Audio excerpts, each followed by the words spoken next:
Hi, I am super excited to bring to you someone today who can really give us some perspective about what is going on, to give us a sense of kind of what's going on in terms of the campus reality for people who are leading them, but also someone who's already has a ton of experience with leading folks in online space and also transitioning from classroom to an online space. So I just really wanted to take this opportunity to invite someone who has been just a national figure who's brought a lot of value to our community, but now we want to actually bring him directly, and that is President Paul LeBlanc from Southern New Hampshire University. Thank you so much for making the time to be with us today. Okay, Bridget, it's great to be with you guys. It's a real pleasure.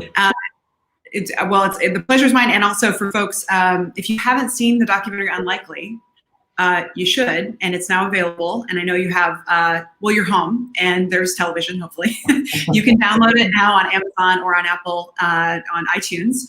And later on, Paul and I are going to organize and we'll share next week or so, a group kind of movie night screening where you'll have a week to actually watch the film, and then we'll bring together some of the stars of the film to actually talk about how we support unlikely students in this crisis. So stay tuned for that. But so I just want to flag that Paul's story and the story of Southern New Hampshire and what they're doing is told in the documentary Unlikely, as well as UIA. And so that's part of the connection. So giving a little shout out to our peeps at Unlikely. Sure. So I just want to, how are you doing? Like leading in the midst of this, can you talk to us about like what's going on and how you're feeling? Sure. So like everybody, the world turned upside down, seemingly overnight. And I was saying to my wife the other night over dinner, we're having a lot of dinners together. I used to, like you, Bridget, spend a lot of time on the road. And at first she's like, this is great. And I was like, how long is this pandemic going to last? But I said to her, this is really requiring every ounce of leadership learning that I've ever done. And it's every ounce of management experience that I've been able to accumulate. And, you try to do your best in this, and this is when mission and values really become critical in how you treat human beings. But it is challenging. It's, and we're probably as well situated as any university to weather this because we are so much already online. But moving thousands of people to remote work, moving a campus of 4,000 people, not huge, but big enough. And then just thinking about it, I mean, this is very different than the recession of 2009. Fundamentally different. You led through that period of time, and we're going to talk a little bit about what you learned there. It was interesting because it was in 2000, a lot of our fellow institutions, I mean, everyone was looking at the recession, getting hit one way or another, and they were hunkering down, right? The things you do, you kind of cut extraneous spending, you focus on the core, et cetera. But it was at that moment that we decided, and we had been sort of moving towards positioning ourselves to launch a national strategy. And we said, this may be the time to go for it. It felt a little counterintuitive. But the reality was we were ready, or we were as close to, we wanted to be more ready, but timing is not always our choice. And we grew very, very fast. That was that meteoric period of growth for us. I don't know if that playbook is available to us today, because this is different, right? This is an existential threat to people's health, the pandemic, and what looks like it's going to be an extended and deep recession. That's a twin, and we're a different institution. So we're trying to sort out our strategy. Yeah, and I think it's really challenging for people who are leading institutions right now because, I pointed this out this morning, like higher ed did not plan this. There was not a playbook. The sheer volume of decisions that are needing to be made in real time with very little information and no assurance of when this is going to end, and while being a human being, navigating what all the rest of us are doing. So I want to encourage folks to have as much empathy as possible for the folks who are having to lead these institutions through this, because it's in the best interest of all of us that they do lead it through and they actually make it to the other side. Because in a recession and in this transition to a digital economy, to a really fully knowledge economy in a different way, we're going to need to retrain and retool folks at a volume that we've never done before. And the institutions that see the opportunity for how they can reimagine their work and they can learn from this experience, I think are going to do a great job preparing this new workforce that we're going to have to figure this out as we go. Completely, Bridget. And I think we are as a sector, we are much more resilient than our critics tend to think. And yet we don't want to understate just how challenging it already was. So you have a lot of institutions who are hanging on, and this pandemic hits at just the wrong time. If you're a residential institution, this is when you're doing accepted student days. It's when you're getting deposits. It's when you're doing your tours. It's really when you're sealing the deal, right? You sort of work all year for this. And it's also the period of lowest cash flow for a lot of places. So thank God for the rescue bill, which may help and get a lot of institutions through this. But if you look at the jobs report, over 3 million filings for unemployment. The next closest day of that order of magnitude was only 600,000 plus back in 1982. So, and we've got some tough months ahead of us. So there's extraordinary need for this industry to get it right. And to be nimble, I think, right now, because if there are a lot of people who just got laid off. They aren't probably aligning with the perfect semester or the perfect timing to start classes, but they need it now, and they need to fit.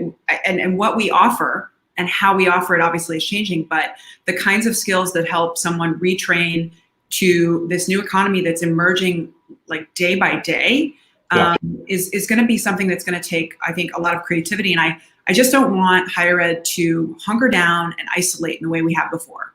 Like, yes, socially isolate, but we are in this together. And as a sector, we need to be creating opportunities for us to talk as a group about ideas and generate some solutions, because this isn't about one institution's survival. It's in the best interest of our whole country that we help bring forward all institutions into this new moment. Yeah, and I see institutions reaching out and helping each other. We put all of our faculty training materials available, all our internal IP available out in the world. A lot of our peer institutions have done exactly the same thing.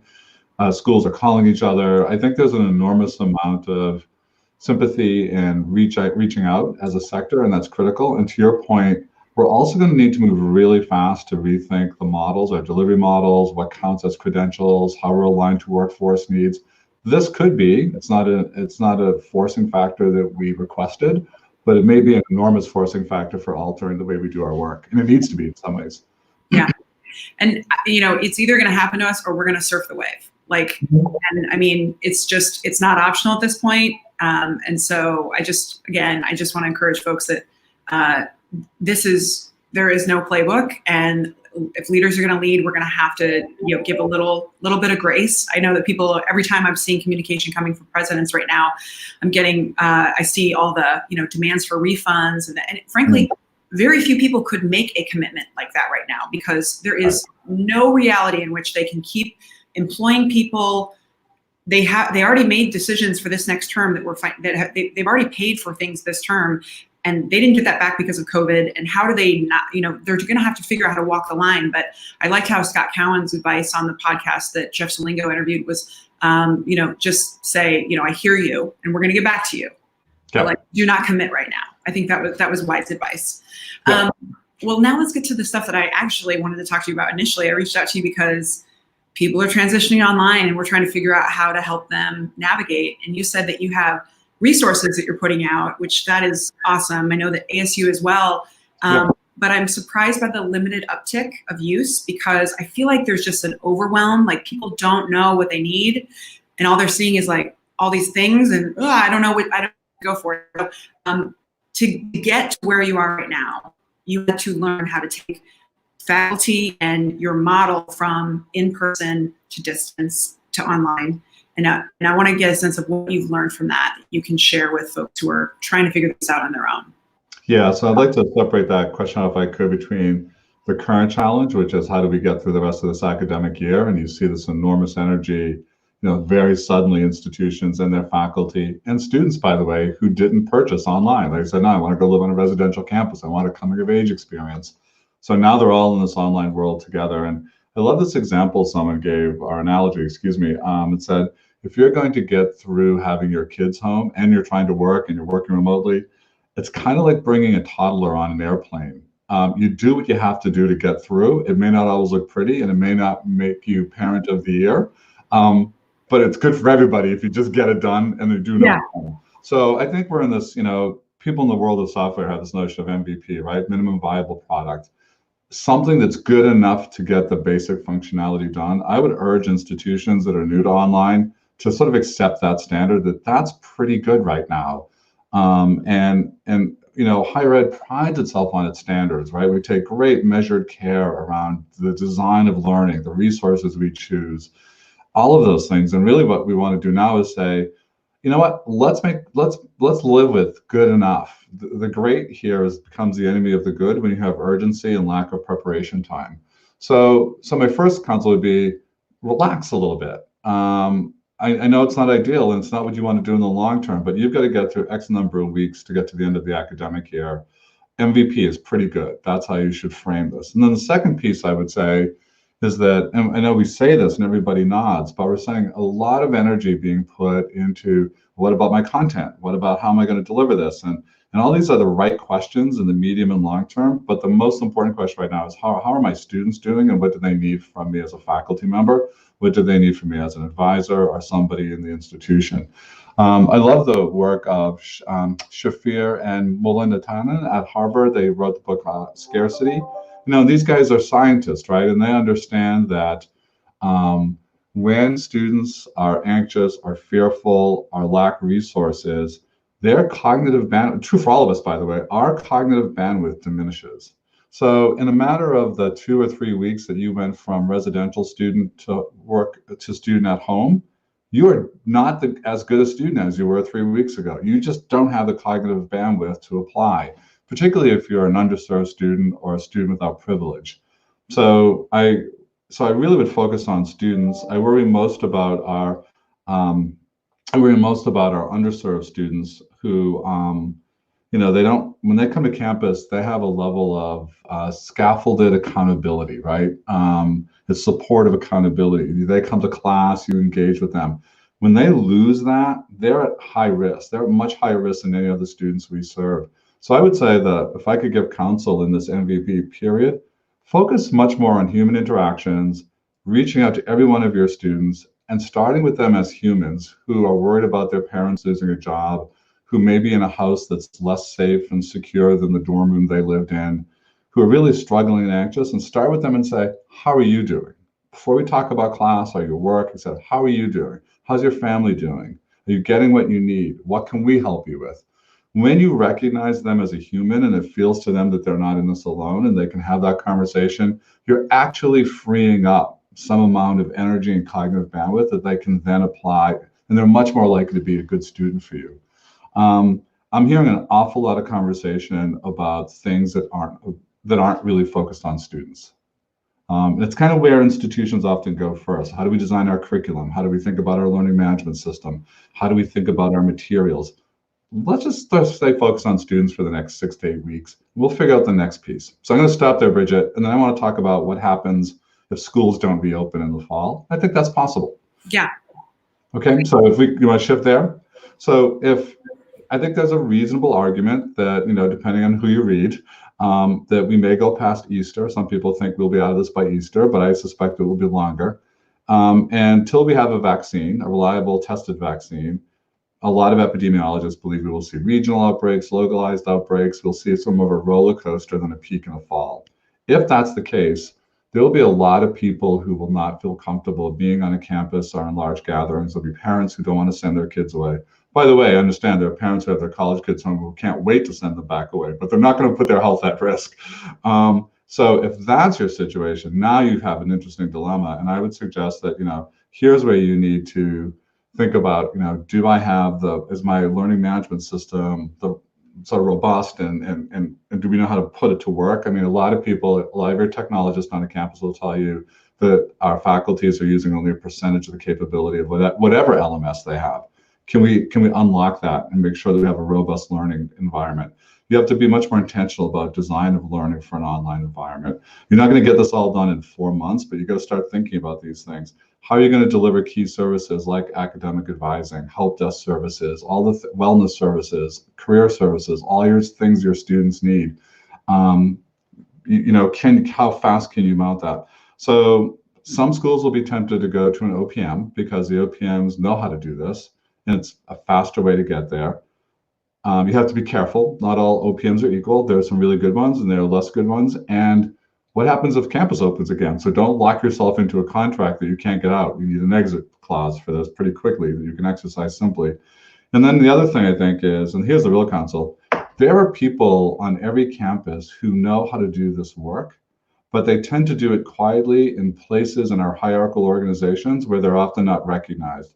So there are faculty members who are using the tools all the time. They're just early adopters, they're in. There are faculty members who teach online elsewhere. You may not know that. There are people in your IT staff who know the tools and know what needs to get done. And yet those people are rarely the ones being invited in to really command and lead. I would suggest that if you're a school that doesn't have a track record and experience in this, you need to force your leaders to drill down and say, who are your best people doing this work, and put them on a task force and ask them, what do you need? What do we need in order to move forward? They're going to be your best resources. You know, it's an old cliche. The people closest to the problem are closest to the solution. You have those resources. I love that. I just feel like if I could create a banner for everything that you said, I feel like that was a masterclass in some advising right now, because I think people are looking for leadership, and frankly, everyone is so overwhelmed that I'm trying to not bother my institutions at all. Like everyone is trying to figure this out as they can, and I so appreciate you kind of pouring into the community with those thoughts, because I think people are looking for, what can I actually do? What can I start thinking about? And I think that's the right approach. Triage, focus on your students right now, get us through this moment. At some point, it becomes somewhat of a normal thing for folks. And now then you can pivot to thinking about like the best of something, or making sure you have the longer term strategy. So I think that's great. I do want to ask you, however, what you're worried about with this transition to online, this mass online experiment, because I feel like people are calling it online, but it's really distance learning. And I want to make sure that there is appropriate expectations. Yep. So I don't know if these are worries, but they're really critical questions. And I'll use this. It'll be very interesting to see how, I'm going to use the term consumer. I know we don't like to talk about students as consumer, but I'm really interested to see how consumer behavior changes post-pandemic. So you already had a population of students with sky-high levels of anxiety and depression. We know that across the country. And now, we just added a pandemic and a major economic recession to their plate. The poor things. What changes? You know, do parents say, yeah, I want you to have a campus experience, but I want you to live at home because I'm just nervous for the next stretch of time? To students who have an online experience who are maybe skeptical, go, that wasn't so bad. Maybe I'm going to think of ways I get my education. Could the opposite happen with a lot of uneven, poor experiences, and there's kind of a backlash where people get their biases confirmed? They knew online was terrible, including faculty who believe that, right? So there's that really interesting question. And then I think there's this interesting workforce question. So you and I both land on a place that says, I think I inferred correctly, Bridget, more micro credentials, more granularity of credentials, shorter credentials. If you're up against it and you're worried about not having income and paying the rent next month, the prospect of a 2-year or a 4-year education with its long payout, that's too long. Like, I need something that gets me in a job in the next 3 months, man, or 6 months. And then I can think about a kind of, learn while I earn pattern or pathway for myself. That's really pretty powerful argument for going into that space. But there's a counter argument that we're wrestling with, or a question we're wrestling with, which is when we came so close to almost zero unemployment in this country, employers dropped their hiring filters. So now all of a sudden you had a discussion that said, maybe you don't need a college degree, maybe skills and competencies, because look, we don't need to wait for that long for you. If you can show us, we'll hire you today. But in the height of the recession, went the other way. And we had all these articles about people with college degrees being hired for non-college degree work. Will we see the college degree, the traditional degree, kind of come up again in that balance? Because we're going to have massive unemployment. And I don't know, that's an interesting question. We could see a return to that. And now what happens to your micro-credential strategy? I think they probably sit side by side. I think it depends what market segment you're talking about and what kinds of jobs you're talking about. But there's an interesting question about what the future of the degree in this context. It actually may get re-energized in some way. Yeah.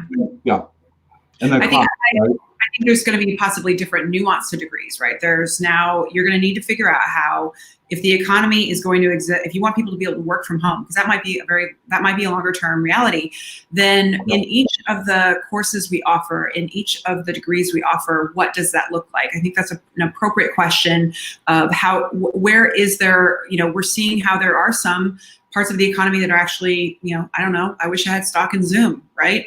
It turns out that all of the pressure for cloud-based computing, which we weren't offering degrees in anyway, well, gosh, right now that just increases that demand.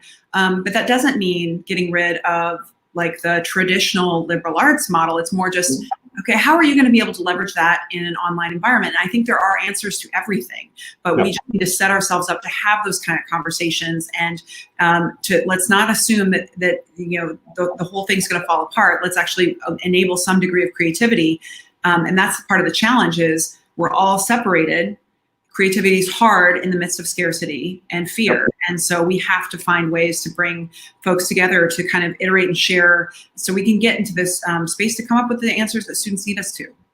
Yeah, and it's interesting. I think if you're leading an organization, the way we've thought about that challenge as you just framed it is, we know this. We know that organizations that come through a crisis like this one we find ourselves in today require two things. The ones who thrive post-crisis are the ones with the strongest balance sheets. So were you able to cut and hold on to cash? Cash flow is what kills institutions and organizations. So can you hold on to cash and as much as possible while at the same time protecting your people? Because if you have cash and human capital, when we come out of this, those are the organizations that are ready to seize opportunity, who can be creative, who can go fast and agilely.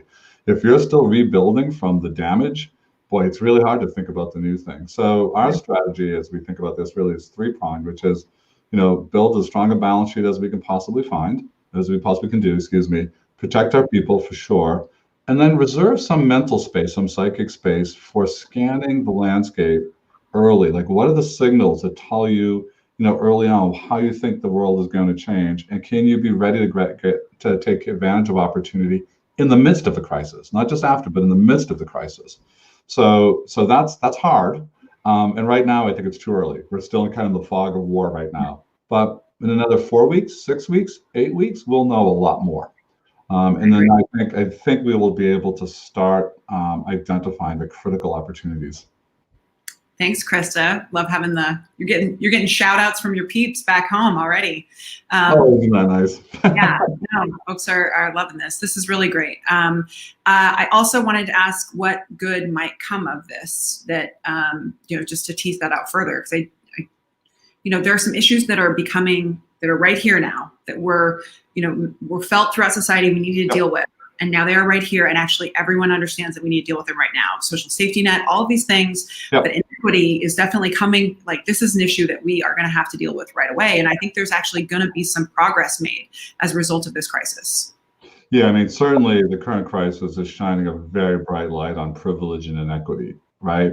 The reality is the person who can get their Whole Foods Prime delivered, food to their house versus that person who's working in the grocery store and putting themselves at risk for hourly wages. These are very different worlds in which we're inhabiting, and that's going to be quite clear. I do think, so there are a number of, I would love to think that we could reinvent capitalism. I think that's probably a little naive, but we may actually reform the social safety net and do a bunch of other things. It's interesting, there's an article I saw today that said, the European approach to massive subsidy is to keep people working. The American approach to unemployment is to pay unemployment. These are two very different approaches.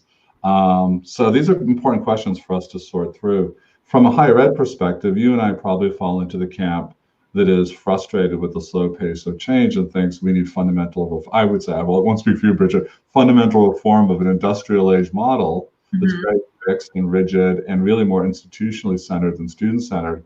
This may be the forcing factor that painfully in some cases, but painfully reforms higher education. And I see this with policymakers who now seem very open to rethinking things like shorter term credentials, having federal financial aid available for other kinds of programs. And look at my friends who are in the student consumer protection side of things are rightfully worried, but we're gonna have to balance those two things, but we need to break through. And I hope this will be an opportunity to break through. Yeah, I think it's, people are, one of some of the other upsides are, people all think that I now understand that teachers should be paid $1 million a year to do what they're doing, right? Like there's a stronger appreciation. The frontline folks who have rarely been included in many conversations are actually the heroes of this moment, and they are stepping up in a big way. And we're seeing a level of courage. I mean, like the people who are doing just the day-to-day, the grocery work, like when did you see that coming, right? There are new heroes emerging. And I think higher ed, yes, there's going to be some uncomfortable change. I hope some of the best change that comes out is that we become far more connected to our students. We become far more aware of the real complexity, nuance that needs to exist. And we've been working on this for a while. We know that it's hard. I also think a lot more empathy for our employees. I think that there is really the veneer between president and team, the veneer between leader and team has gone away, because we are now all in each other's homes. I see your animals. I see, everybody's business from the waist up, and we're having to be ourselves a bit more because nobody knows the answers, and we're having to admit when we have fear. So I think there is a strangely more connection and in ways, but in higher ed in particular, I do think we're about to have a really important moment where, I don't know about you, but I think everybody's super into science right now. Boy, really want to make sure we have a lot of scientists creating vaccines, right? Yeah. I think that the importance of how the academy trains researchers and produces knowledge to serve society, like this is the moment where faculty can be really stepping in to assist. If we're talking about public health decisions, public policy decisions, like we literally have like a cadre of experts that this is a moment for higher ed to demonstrate leadership. And I also think that, as people are going to need to retrain, this is going to be an opportunity for us actually to help design the fabric of what the digital economy is going to look like. And it's either going to happen to us and we're going to have to handle it on the back end, or we can be part of developing it. And so I think there's going to be some good stuff. It's going to be really hard. And I'm really sad about how many people are going to be dying and just the casualty of it. But we're trying to find some silver lining for you folks at home. We're trying to not bum you out on a Friday. No, as a matter of fact, I think, one of the real silver lining for me, and you touched upon it, is I think there's this fallacy that we've often had that somehow there's your work self and your home self. Mm-hmm. Of course, that's been just blended, but the reality is they've always been blended. If your kid's really struggling and sad and dealing with health issues, you're not in work in the same way that you are for everything, right? Like these are barriers that we sort of tuck behind the screen, but those things are together. So I've actually loved being on calls and seeing people's kids walk by, or somebody's baby jump on a lap, or the dog, right? And I actually think it's made us more connected and more appreciative of our colleagues and of each other. It's a little bit like a great home tour, like look at the back of over their shoulder, kind of see what's on the bookshelf. I think that's a good thing. And so often the technologies and the way we use technologies have been handed to us from on high in some ways. But this is a great experiment it's an organic taking over of our technologies. We see people figuring out how they want to use the tools. I think that's hugely promising. It's a good thing. Yeah. And the other thing, I love what you said about science, because I would argue that today the most trusted man in America is Tony Fauci. Mm-hmm. When he gets up there and speaks, I was like, okay, what's he saying? And when he's not on stage for a couple of days, like, what happened? Like, oh God, no, we're nothing's gonna go to hell. Tony Fauci's not in the scene. So it's great. When was the last time a scientist was our hero? Yeah. Right. I mean, there might be far more children now who are stuck at home who decide that's actually the path they want to go down. So I think like this is there's going to be a lot that happens. The last thing I wanted to ask you is, you navigated and led. We talked a little bit about this through the last recession. You led change in the midst of it, and part of that was a calculation about this is the right move. But just as a leader, and as for all of us who are at home trying to lead our teams remotely, who are trying to show up for work, and now this the curtain's gone. What have you learned from managing through a crisis that folks can, that can help them today? I think we often operate with a sort of sense. This is an interesting leadership challenge because, in traditional crisis, part of what you do is you walk around everywhere, right? You have to be visible. The idea that the leader is there and more visible than usual and over communicating. And now we have to deal with another set of tools that actually the responsible leadership behavior to model is physically not being there, but being available in ways like the way we were using today with Zoom and others. But I also think that there is a mythology around the leader as unshakable and calm. And I think actually I think you need to be those things. I think people read your energy and you have to bring that.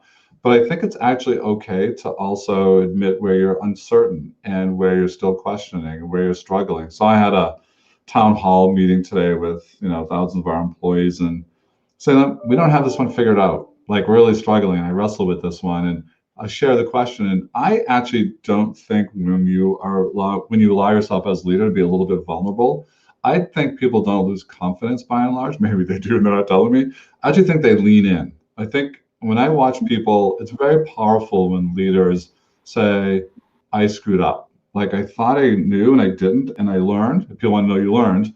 Or this one throws me, and I'm really a little frightened about what happens here. And I'm going to work through this with you, but I want you to know that this is what's keeping me up at night. That's that question gets asked all the time. What keeps you up at night? It's an invitation to share. And I think it's powerful when leaders are willing to invite people into the things that they wrestle with.